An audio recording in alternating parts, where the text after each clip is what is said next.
Hey guys, आज हम देखेंगे फूड सेफ्टी। फूड सेफ्टी क्या है, ये हम देखेंगे बीएससी नर्सिंग सेकेंड सेमेस्टर के स्टूडेंट्स के लिए न्यूट्रिशन में से लिया गया है। तो इसको सभी के लिए फ़ायदेमंद है। तो देखिए, इसमें बताया गया है कि खाने को कैसे हम स्टोर कर सकते हैं, क्या तरीके हैं जो कि हम अपने जो खान पान की जो चीज़ें हैं उनको संभाल के किस तरीके से हम स्टोर करके रख सकते हैं। ये अगर उनको हमने गलत तरीके से रखा तो हमारे हेल्थ में उसका क्या इफ़ेक्ट पड़ेगा, हमारा स्वास्थ्य पे क्या असर पड़ेगा, और हम उसकी कैसे उसको सेफ रख सकते हैं। फूड सेफ्टी क्या है, खाना पकाने के लिए कितना टेम्परेचर चाहिए या फिर उसे कितना गर्म करना चाहिए, यही सब चीज़ें हम इसमें पढ़ेंगे जो कि सभी के लिए फ़ायदेमंद है। लेकिन ये एक बीएससी नर्सिंग के सेकंड सेमेस्टर वालों के न्यूट्रिशन से लिया गया है। न्यूट्रिशन एक जो सब्जेक्ट होता है उसमें से लिया गया है। तो देखिए, स्टार्ट करते हैं। तो देखिए क्या है कि पहले तो कुछ टर्मोलॉजी देख लेते हैं फूड सेफ्टी से रिलेटेड। मतलब टर्मोलॉजी मतलब जो की टर्म्स होते हैं कि जो एडिक्टिव, ये जो होता है एडिटिव्स का मतलब क्या होता है, ऐड करना, जैसे इसके नाम से लग रहा है एडिटिव्स। ठीक है, तो किसी चीज़ को किसी चीज़ में ऐड करना, मिलाना मतलब। ठीक है, तो वो सब्सटेंस जो कि कुछ ऐसे पदार्थ होते हैं जो कि क्या किया जाता है कि जो फूड होता है, फूड आइटम्स होते हैं, उनको इम्प्रूव करने के लिए, यानी कि उनको उनका जो फ्लेवर होता है, उनका जो टेस्ट होता है, उसको और अच्छा बनाने के लिए, उसको कलरफुल बनाने के लिए, और उसको दिखने में थोड़ा टेक्सचर उसका जो होता है वो अच्छा बनाने के लिए क्या किया जाता है, और उसको लंबे समय तक प्रिजर्व करने के लिए, यानी कि वो जल्दी ना ख़राब हो, उसको लंबे समय तक रखने के लिए फूड को क्या करते हैं, कुछ उसकी लाइफ को बढ़ाने के लिए उसको हम क्या करते हैं, उसमें कुछ ना कुछ ऐसी चीज़ें मिलाते हैं जिससे कि उसकी लाइफ एक्सटेंड हो जाए, उसी को बोलते हैं एडिटिव। ठीक है, जैसे कि मैंने यहाँ पे ये पूरा हिंदी में भी ट्राई किया है, क्योंकि कुछ बच्चों का डिमांड थी कि वो हिंदी इंग्लिश दोनों में ही नोट्स उनको चाहिए। तो इसलिए मैंने, जिसको हिंदी में चाहिए वो हिंदी से देख ले, जिसे इंग्लिश में चाहिए वो इंग्लिश से समझ लें। ठीक है, तो जैसे इसमें लिखा हुआ है कि स्वाद, रंग और बनावट में सुधार करने के लिए भोजन में जोड़ा जाने वाला पदार्थ। ठीक है, जैसे मैंने बोला कि ऐसे सब्सटेंस जो कि हमारे फूड आइटम को क्या करते हैं, इम्प्रूव मतलब उसमें सुधार करते हैं, और उसका फ्लेवर में जो उसका टेस्ट होता है उसको और अच्छा बनाते हैं, उसके देखने में, ताकि वो कलरफुल लगे तो अट्रैक्ट होते हैं लोग, उसका टेक्सचर दिखने में अच्छा हो, या लंबे समय तक उसको स्टोर करके रख सकें, वो ख़राब ना हो जल्दी।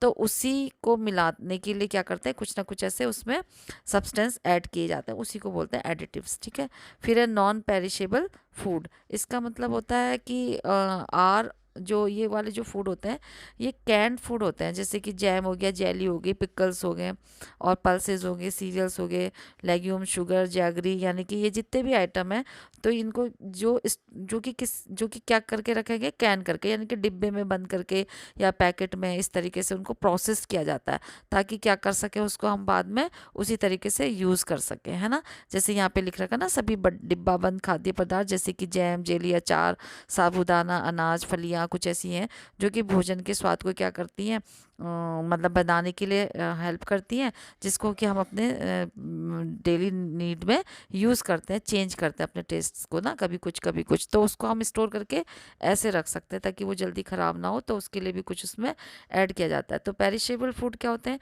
जो जल्दी ख़राब हो जाते हैं। एक तो है जो जल्दी ख़राब नहीं हो जाते, नहीं होते हैं, उसको बोलते हैं पेरिशेबल, नॉन पेरिशेबल, और जो जल्दी ख़राब हो जाते हैं उसको बोलते हैं पेरिशेबल, यानी कि ज़्यादा लंबे समय तक हम इनको नहीं रख सकते। तो पेरिशेबल फूड कौन कौन से होते हैं, जैसे कि मीट वाली चीज़ें इसमें आ जाएंगी, फिश आ जाएगा, यानी कि नॉन वेजिटेरियन आइटम्स जो होते हैं वो इसमें आ जाएंगे। अंडा, चिकन, मटन, बट ये सब उनसे बनी हुई चीज़ें, मीट हो गया, मिल्क हो गया, और मिल्क से बनी हुई चीज़ें हो गई, वो सब इसमें आएंगे। ब्रेड, जो भी चीज़ें ज़्यादा दिनों तक नहीं, मतलब ख़राब हो जाएंगी ज़्यादा रखने में, जैसे मछली, मांस, पोल्ट्री, ये देखिए सब हिंदी में लिखा हुआ है, तो वो सारे फूड इसमें आते हैं। ठीक है, अब प्रोसेस फूड क्या होता है, वो फूड जो कि कैसे तैयार किया जाता है, उसको ऐसे तैयार किया जाता है ताकि जो रॉ मटेरियल है उसको क्या किया जाता है, कन्वर्ट किया जाता है into the suitable form of eating, ताकि हम उसको क्या कर सके, एक अच्छे फॉर्म में उसको ईटिंग के लिए खाने लायक बनाया जाता है, और उसको प्रोसेस किया जाता है, यानी कि एक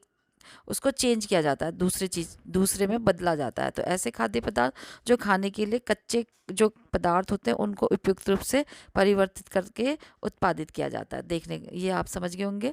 उसके बाद है रिफाइंड फूड। इसमें वो फूड आते हैं जो कि फिर से क्या किया जाता है, तैयार किया जाता है, process to improve their appearance, जिससे कि उनका अपीयरेंस अच्छा लगे, उनको कलर, टेस्ट, ओडर और बीइंग क्वालिटी, और क्या हो उसमें क्वालिटी हो। तो ऐसे खाद्य पदार्थ जिन्हें यानी कि उनकी उपस्थिति रंग स्वाद और इसमें सुधार करने के लिए उसको बनाया जाता है। यानी कि रिफाइंड के उससे हम क्या कर सकते हैं, फूड को कलर दे सकते हैं, उसके अपीयरेंस को और उसको टेस्टी बना सकते हैं, उसकी स्मेल को दूर कर सकते हैं, तो उसकी क्वालिटी को इम्प्रूव कर सकते हैं। तो वो सब इसमें आता है, ठीक है। फिर सेमी पेरिशेबल फूड हो गया, यानी कि जो हाफ पेरिशेबल होते हैं, ठीक है।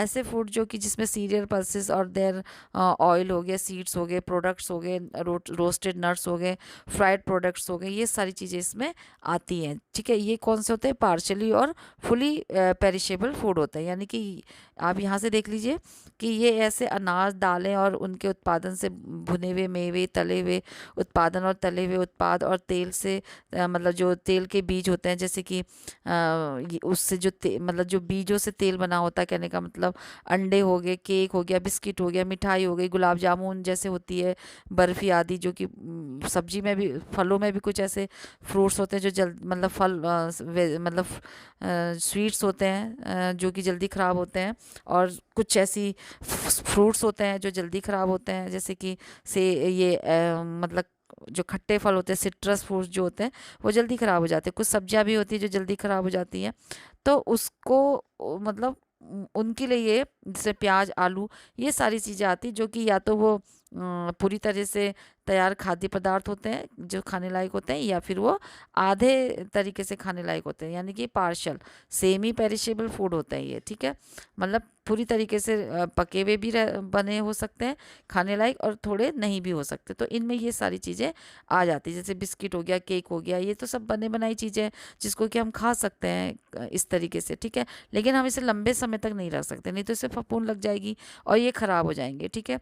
जैसे स्वीट हो गई, इसको भी हम ज़्यादा टाइम तक नहीं रख सकते, जैसे गुलाब जामुन हो गई, बर्फ़ी हो गई, तो इनको भी ज़्यादा टाइम तक नहीं रख सकते, ख़राब हो जाएंगे। तो कहने का मतलब है ऐसी चीज़ें आएंगी इसमें जो कि मतलब पेरिशेबल फूड होते हैं, सेमी पेरिशेबल, यानी कि जल्दी ख़राब हो जाएंगे, पर इतनी जल्दी भी नहीं कि हम 1-2 दिन भी उसको ना रख पाएँ, ठीक है। तो ये वाले फूड इसमें आते हैं। अब इसका हम, ये तो थे टर्मोलॉजी, अब हम इंट्रोडक्शन देखते हैं। तो जो इंट्रोडक्शन है फूड सेफ्टी का, वो ये है कि हम इसको कैसे इंट्रोड्यूस करेंगे। अगर फूड सेफ्टी के बारे में आएगा तो आप कैसे लिख पाएंगे, तो केवल हम इसमें अभी 5 स्टेप ही देखेंगे, ठीक है। तो फूड सेफ्टी जी is use in the scientific method discipline, और यानी कि ये क्या है, एक फूड सेफ्टी एक ऐसा, फूड सेफ्टी में जो होता है साइंटिफिक मेथड, और ये जो good food हेल्डिंग, preparation, supply of storage in handle manner, यानी कि इसमें क्या किया जाता है, जो फूड बॉर्न इलनेस है उससे बचाने के लिए जो फूड होता है उसको सेफ्टी के साथ, यानी कि साइंटिफिक मेथड से उसको यूज़ करेंगे, उस फूड को हम गुड हैंडलिंग करेंगे उसके साथ, यानी कि अगर हम हैंडल कर रहे हैं तो उसमें भी पूरा ध्यान रखेंगे, प्रिकॉशन रखेंगे। अगर हम उसको प्रिपेयर कर रहे हैं, बना रहे हैं, सप्लाई कर रहे हैं, या हम उसको स्टोर कर रहे हैं, तो हमको कैसे मैनर में करना चाहिए, मैनरफुली, यानी कि किस तरीके से हमें करना चाहिए, वही सब इसमें आता है, ठीक है। और इसमें क्या होगा कि द अकरेंस ऑफ द 2 और more cases of similar illness resulting from the injection of common food, ठीक है, उसको बोलते हैं known as food borne disease. यानी कि फूड बॉर्न डिजीज़ किसे बोलते हैं, जब क्या होता है 2 या 2 से ज़्यादा केसेस अगर सिमिलर इलनेस के मिल रहे हैं, कोई चीज़ को खाने से, कोई फूड ऐसा है जिसको उन्होंने ले लिया, कॉमन फूड है जिसको उन्होंने इंजेस्ट किया, मतलब उन्होंने उसको लिया, खाया, तो उससे कुछ ऐसे ज़्यादा लोगों को कुछ सेम तरीके की प्रॉब्लम देखने को मिली है, चाहे वो डायरिया हो, चाहे डिसेंट्री हो, चाहे फीवर हो, कुछ भी हो, तो सिमिलर इलनेस मिला है, ठीक है। तो उसी को बोलते हैं फूड बॉर्न डिजीज, यानी कि खाना उस खाने से लोगों को कुछ ना कुछ प्रॉब्लम हुई है, एक सी हुई है, उसी को बोलते हैं। तो food safety is the mandatory process, इसलिए जो फूड की सेफ्टी है वो बहुत ही ज़्यादा इम्पॉर्टेंट तरीका है जिससे कि उसको क्या कर सकें, ये जो प्रॉब्लम है इसको ओवरकम कर सकें, यानी कि इसको बिल्कुल से ख़त्म कर सकें, ठीक है। ऑल दीज यानी कि कम कर सके, ख़त्म कर सके, यही मतलब है कि फूड बॉर्न डिजीज़ को कम कर पाएँ या बिल्कुल से उसे स्टॉप कर पाएँ। All these concern and issues and delivering quality of food item and produce, तो इसमें जितने भी इशू होते हैं related to food borne disease, तो उन सबको क्या किया जाता है, वो जितने भी ऐसे इश्यूज़ होते हैं उन सबको इसमें क्या किया जाता है, क्वालिटी फूड को मतलब डिलीवर्ड करने से पहले और उसको उसके प्रोडक्शन से पहले उसका ध्यान रखा जाता है, उन इश्यूज़ का ध्यान रखा जाता है जो भी इसके लिए रिस्पॉन्सिबल होते हैं फूड बॉर्न डिजीज़ के लिए। इसलिए ये मैंडेटरी होता है कि उसको कम करने के लिए क्या क्या हम लोग कर सकते हैं, ठीक है। तो इसमें 5 कीज़ होते हैं उसको सेव करने के लिए, फूड को, 5 कीज़ टू सेफर फूड। तो सबसे पहले जो होता है कीप क्लीन, यानी कि ये सॉरी स्पेलिंग मिस्टेक है, सी है ये, CLEAN। तो ये क्लीन हो गया, कीप क्लीन, और separate raw and cooked food and cook thoroughly, यानी कि पहले तो सफाई रखनी ज़रूरी है। उसके बाद जो कच्चा और पका हुआ जो भोजन होता है, खाद्य पदार्थ होता है, उनको सेपरेट करके रखना होता है, कच्चे को अलग और पके को अलग, और उसको थॉरली मतलब ठीक तरीके से उसे कुक करना होता है, पकाना होता है ठीक तरीके से, ठीक टेम्परेचर पे।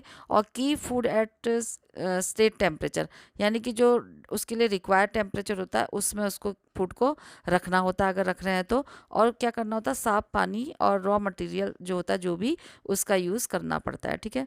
तो ये जो 5 इसमें दिखा रखा है, ये देख लीजिए। 1 हो गया क्लीन, जो ये हो गया क्लीन, जो सैनिटाइज करके रखना होता है सभी को अच्छी से, और पर्सनल हाइजीन भी मेंटेन करनी होती है। मतलब आपको 5 कीज़ देखने हैं ना, तो आपको हर तरीके से मिल सकते हैं। ये सारे 5 कीज़ हो गए, ठीक है।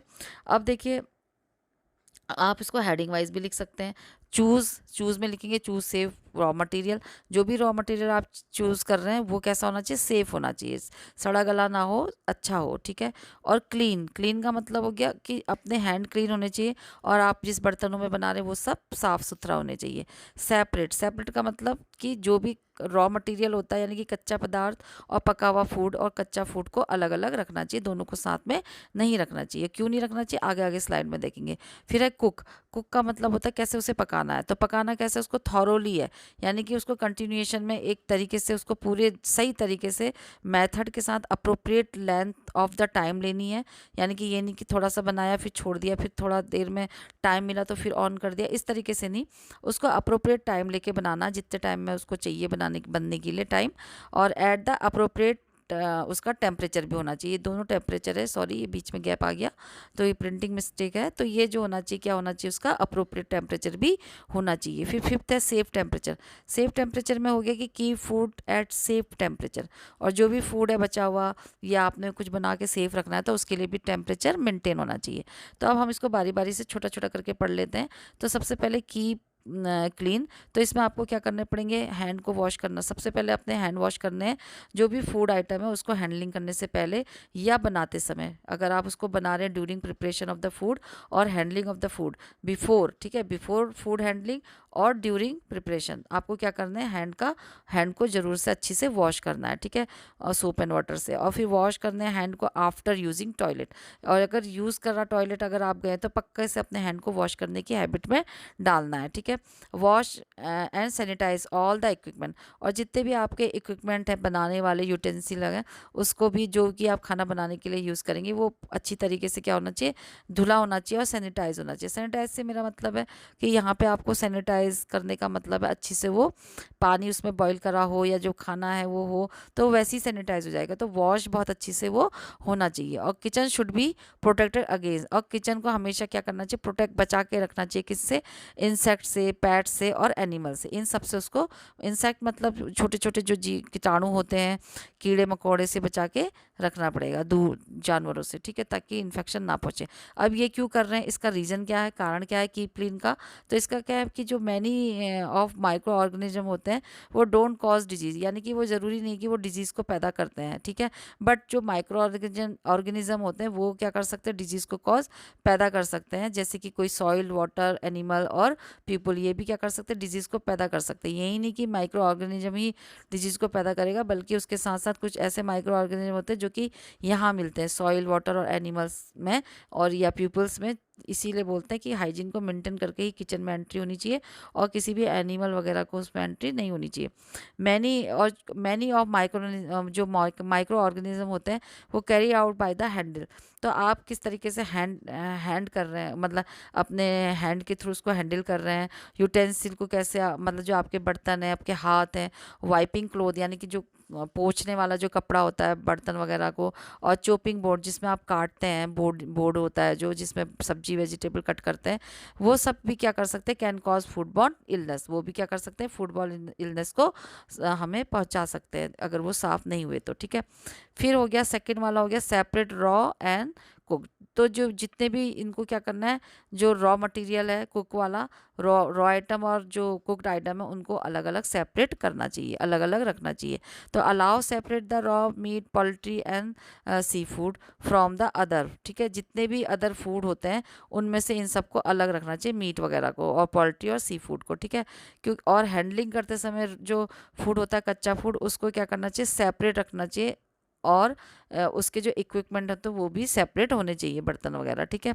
Always store raw food in container, जितने भी कच्चे फूड होते हैं उनको कंटेनर में रखना चाहिए। और to avoid contact between raw food and prepared food, यानी कि प्रिपेयर्ड फूड और रॉ फूड के बीच में मतलब प्लेस होना चाहिए, यानी कि उनको एक साथ रख दिया, तो उनको अवॉइड करना चाहिए कि वो एक दूसरे के कांटेक्ट में, टच में ना आए। कौन कौन से, रॉ फूड और ये जो रॉ फूड है और जो कुक्ड फूड है, ठीक है।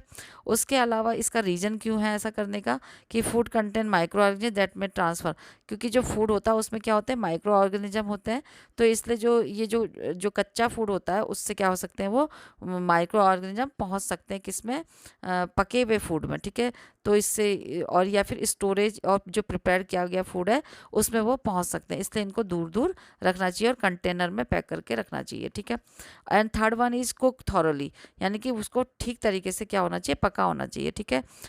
जो food should be cook thoroughly, specially raw food, कच्चा मार स्पेशली जो कच्चा मीट होता है वो बहुत अच्छी से पका हुआ होना चाहिए, और भी फूड होते हैं जो पूरी अच्छी तरीके से पके होने चाहिए।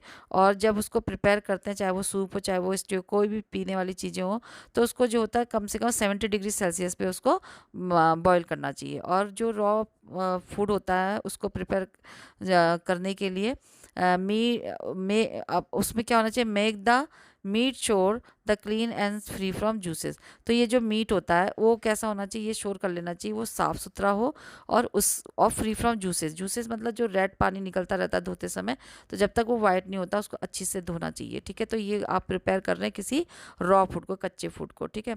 तो the preparing temperature should be assume by the use of thermometer. तो इसको आप थर्मामीटर के हेल्प से भी क्या कर सकते हैं, उसके जो टेम्परेचर है उसको मेजर कर सकते हैं। Cook food should be reached जो होता है वो रीहीटेड करना चाहिए उसको थॉरोली, ठीक है।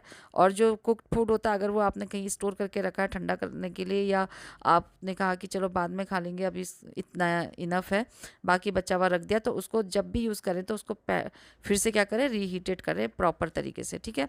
तो make sure your cook food thoroughly, और आपको ये मेक श्योर हो जाना चाहिए कि जो भी मतलब अश्योर हो कि जो भी फूड आपके लिए तैयार हो रहा है वो कैसा हो, अच्छी से कुक्ड हो, ठीक है। तो ये श्योर होना चाहिए। तो cook food throughout the specially meat, poultry और एग और सी फूड, तो ये जितने भी नेम अभी मैंने बोले ये अच्छी से क्या होने चाहिए, पके होने चाहिए थॉरोली, यानी कि ठीक तरीके से, ठीक है, विदाउट इंटरप्टेड। और ये जो बॉइल्ड वाटर है, जो बॉइल्ड सूप्स हैं और स्टो है, पीने वाले जो पदार्थ हैं वो 70 डिग्री सेल्सियस तक का क्या होने चाहिए, बॉयल होने चाहिए। For meat and poultry make sure that the juice are clear, और जो जूस होता है जो मीट वगैरह का, जो भी नॉन वेजिटेरियन है उनको पता होगा, तो जब वो वॉश करते हैं तो वो क्या नहीं होना चाहिए, उसमें पिंक वाटर नहीं होना चाहिए, उस पर क्लीन वाटर तक आए, ठीक है। और रीहीटेड का मतलब क्या होगा कि दोबारा से गर्म करना चाहिए कुक को, फूड को थॉरोली, और अच्छी तरीके से उसको गर्म करना चाहिए, ये कहने का मतलब है। फिर उसका रीज़न क्या होता है ऐसा करने का, तो cooling food at 70 degree temperature will ensure the microorganism are kill. 70 degree temperature तक का अगर आप किसी चीज़ को कर रहे हैं तो उसका मतलब है कि वो जो होता है जो ये माइक्रो ऑर्गेनिज्म है इसको वो किल कर देता है। एंड फूड इज़ सेफ, और फूड क्या हो जाता है, सेफ हो जाता है आपके कंजम्पशन के लिए, आपके खाने के लिए वो बन जाएगा। Special attention should be include, और इसमें क्या होना चाहिए, जो रॉ फूड होता है वो कैसे कुक किया जाएगा और कैसे उसको हैंडल किया जाएगा, इसमें पूरा अच्छी से अटेंशन होना चाहिए। फिर है उसके बाद फोर्थ कि फूड एट सेफ टेम्परेचर, और जो फूड होता है उसको हमेशा सेफ टेम्परेचर में रखना चाहिए, ठीक है। Not be left at room temperature, और जो रूम टेम्परेचर होता है उस पर उसको नहीं छोड़ना चाहिए मोर देन 2 आवर से ज़्यादा उसको खुला नहीं रखना चाहिए, ठीक है। और जो ये कुक्ड एंड पेरिशेबल फूड होता है ये हमेशा प्लेस करना चाहिए रेफ्रिजरेटर में बिलो 9 डिग्री सेल्सियस पे, यानी कि रेफ्रिजरेटर पे भी 9 डिग्री सेल्सियस पे इनको स्टोर करके रखना चाहिए, किसको, ये कुक्ड को और पेरिशेबल फूड को, ठीक है। और बिफोर सर्विंग फूड, सर्विंग करने से पहले जो होता है should be hotter then 60 degree Celsius. तो जो अगर कोई फूड है जिसको कि आप सर्विंग कर रहे हैं और वो पहले से पड़ा है, तो उसको फिर से क्या होना चाहिए, रीहीटेड करना चाहिए 60 डिग्री सेल्सियस पे, तभी उसको यूज़ करना चाहिए। Even in refrigerator food should not be store for longer time. और इवन जो रेफ्रिजरेटर पे रखा हुआ फूड है वो भी ज़्यादा टाइम तक का स्टोर नहीं होना चाहिए, ठीक है। ये इसका रीज़न था, ठीक है। उसके बाद है safe store order and final cooking temperature. तो ये हो गया final cooking temperature for food safety. Store food at 44 degree Fahrenheit और below and cooked is the inside internal temperature, ठीक है। जो भी उसका इनसाइड टेम्परेचर है उसको मेंटेन करके रखना चाहिए। Ready to eat food product and already cooked food, यानी कि 145 डिग्री सेल्सियस पे फिश और एग होने चाहिए। और ये 145 डिग्री सेल्सियस पे क्या होना चाहिए, ready to eat food produce and already cooked food. इसमें कुक्ड फूड आएगा। फिश एंड एग भी 145 डिग्री सेल्सियस तक। होल कट्स एंड ब्रेड जो होती है उसमें पोर्क और लैम होगा, वो 155 डिग्री फ़ारेनहीट पे होना चाहिए उसका टेम्परेचर। और ऑल पोल्ट्री एंड जो स्टफ जो प्रोडक्ट्स होते हैं उनका 165 डिग्री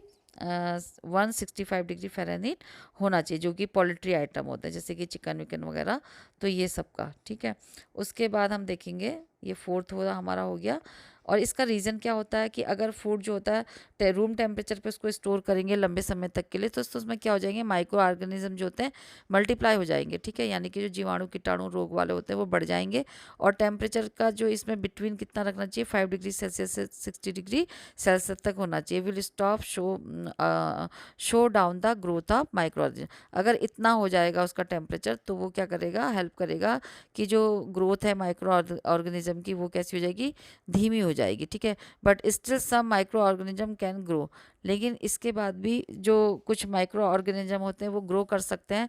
कब कर सकते हैं, एट 5 डिग्री सेल्सियस पर या बिलो टेम्परेचर। अगर इतने तक टेम्परेचर आ गया 5 डिग्री सेल्सियस पे या उससे नीचे, तो उसमें क्या हो सकते हैं, मल्टीप्लाई कर सकते हैं जो भी जीवाणु कीटाणु होते हैं।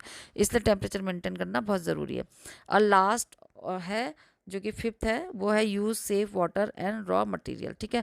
हम उसको कैसे यूज़ करेंगे, तो उसके लिए जो होता है सेफ वाटर सप्लाई होना चाहिए। किसके लिए, ये मेक फूड बनाने के लिए क्या होना चाहिए, safe use of water supply. और to prepare food always select fresh and wholesome food, ठीक है। तो जब भी खाना बनाते हैं तो उसके लिए फ्रेश फूड होना चाहिए, फूड आइटम, ठीक है, जो कि सड़ा गला ना हो, ठीक है।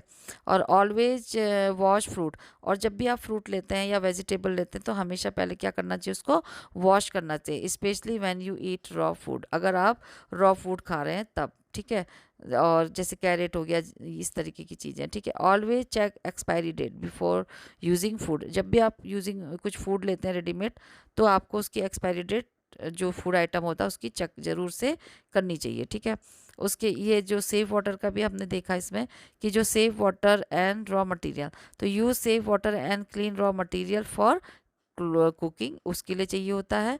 और wash fruit and vegetable with a clean water specially in eaten eaten raw, ठीक है। और इसको खाने के लिए, जब खाने का स्पेशली जब खाने का वो हो, तो क्या होना चाहिए, जो फ्रूट और वेजिटेबल हैं वो हमेशा क्लीन वाटर से ही वॉश करके खाने चाहिए।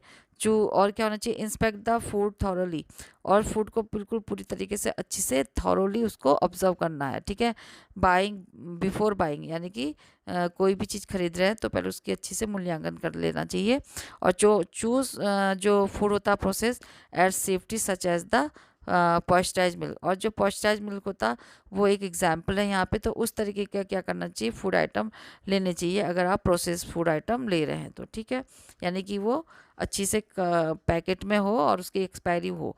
अब इसका रीज़न क्या होगा, in case of raw material, अगर रॉ मटेरियल है तो वॉशिंग द पीलिंग में reduce to risk of micro organism.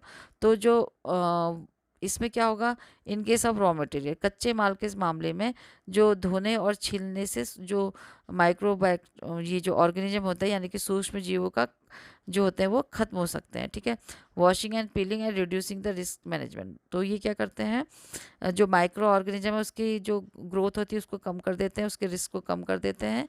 और ये जो रॉ मटेरियल होता है उसकी वॉशिंग एंड पीलिंग में भी ये क्या करते हैं यूज़, मतलब जो इन केस ऑफ रॉ मटेरियल, अगर वो कच्चा माल के मामले में क्या है, कच्चा माल के मामले में उसको धोना है या उसको छीलना है, तो जो क्यों करते हैं इसके लिए, जो उसको अगर ऐसा नहीं करेंगे तो क्या होगा, माइक्रो ऑर्गेनिज्म का उसको खतरा हो सकता है। तो इसलिए इसको रिड्यूस रिस्क को करने के लिए उनको वॉशिंग एंड पीलिंग करनी पड़ती है, ठीक है। टॉक्सिक केमिकल में बी फॉर्म, ठीक है। तो ये हो गया, कच्चे माल के मामले में धोने और छीलने से सूक्ष्म जीवों का खतरा कम हो सकता है।